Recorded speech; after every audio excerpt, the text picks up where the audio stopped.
Hello, today we're going to make a lava lamp science experiment.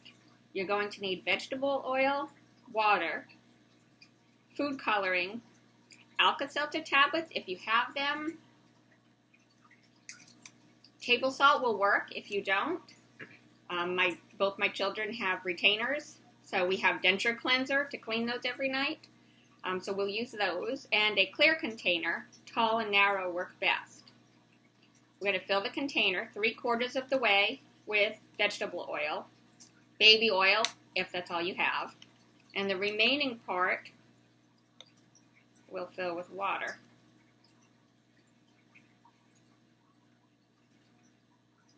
Leaving, I would say, just a little bit at the top.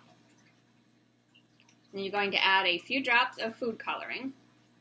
I chose green. I would only add maybe about 3 drops. You don't want to make 3 or 4 drops. You don't want to make it too dark.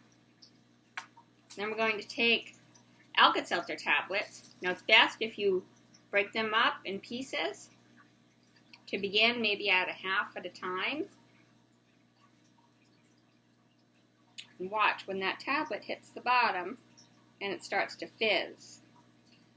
It's a chemical reaction that when the tablet and the water combine, it creates a gas, carbon dioxide, which brings all these bubbles that you see to the top.